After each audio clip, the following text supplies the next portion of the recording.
नेपाळमध्ये एक बस दरीत कोसळून झालेल्या दुर्घटनेमध्ये महाराष्ट्रातील काही भाविकांचा मृत्यू झाल्याची अत्यंत दुर्दैवी घटना घडली आहे। याविषयी सगळीकडेच हळहळ व्यक्त होती आहे। या अपघाताविषयीची माहिती देणारा हा स्पेशल रिपोर्ट।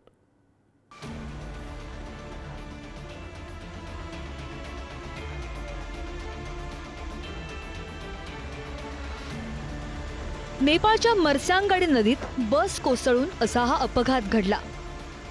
या अपघातात जळगाव जिल्ह्यातील भुसावळ परिसरातील 16हून जास्त जणांना जीव गमवावा लागलाय। जळगाव आणि भुसावळ परिसरातून 104 भारतीय यात्रेकरू 3 बसमधून नेपाळला आले होते।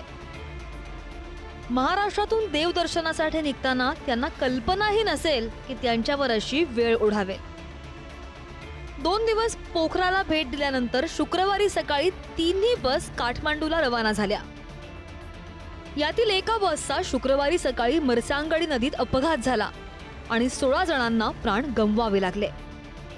या 3ही बसमध्ये प्रवास करणारे बहुतांश प्रवासी हे एकमेकांचे नातेवाईक असल्याची माहिती समोर आली आहे। नेपाळमध्ये या दुर्घटनेची माहिती मिळताच बचाव कार्य करण्यात आलं। त्यात 31 प्रवाशांची सुटका करण्यात आली आहे। राज्यातील यंत्रणांना या अपघाताची माहिती मिळाली आणि त्यानंतर सरकारच्या वतीनं पावलं उचलण्यात आली आहे। नेपाळमधून भारतामध्ये मृतदेह आणण्यासाठी कायदेशीर बाबींचा अडथळा येऊ नये याबाबतची खबरदारी घेतली जात असल्याचं मदत आणि पुनर्वसन मंत्री अनिल पाटील यांनी सांगितलंय। मी आत्ताच रिलीफ कमिशनर उत्तर प्रदेश यांना तो निरोप दिलेला आहे।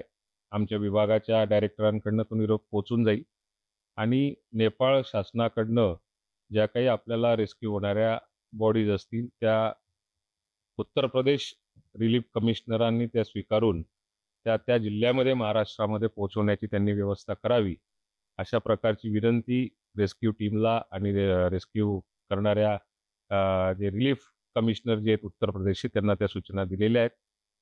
सगळ्या प्रकारची दक्षता जी जिवंत असतील त्यांची दक्षता घेण्यासाठी त्या पद्धतीची पावलं उचलण्याकरता प्रयत्न सुरू झालेले आहेत। डोंगरावरून जावं लागतं, खूप कर्व आहे, वळण नसतं आहे आणि तिथे बस जी उत्तर प्रदेशमधून त्यांनी घेतलेली होती ती बस पूर्ण त्या दरीमध्ये कोसळली। खाली नदीचा फ्लो खूप तीव्र आहे, तिचा प्रवाह, आणि त्या नदीमध्ये ही बस गेली आणि तिथे खूप लोक जखमी झाले।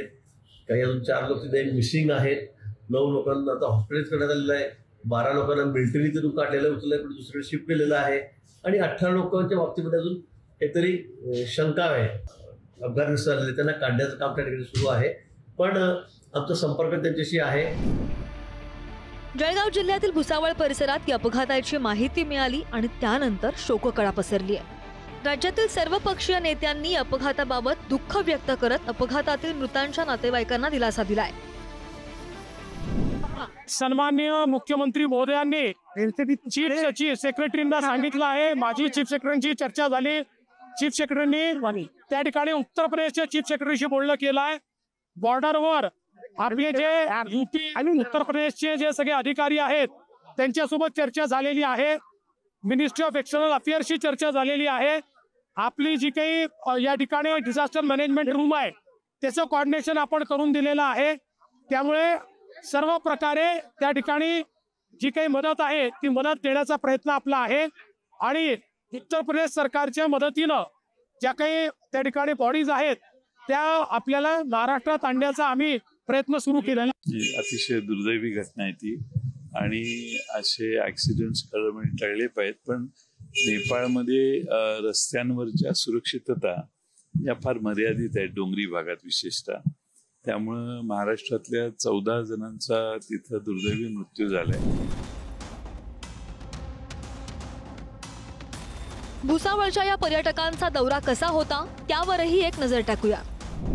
16 ऑगस्ट भुसावळ ते प्रयागराज, 17 ऑगस्ट प्रयागराज ते चित्रकूट, 18 ऑगस्ट चित्रकूटहून अयोध्या, 19 ऑगस्ट अयोध्या दर्शन, 20 ऑगस्ट अयोध्या ते गोरखपूर रात्री सीमेवर, 21 ऑगस्ट पोखरा दर्शन, 22 ऑगस्ट पोखरा ते काठमांडू, 23 ऑगस्ट काठमांडू दर्शन। याच प्रवासात काठमांडूहून निघताना एका बसला अपघात झालाय।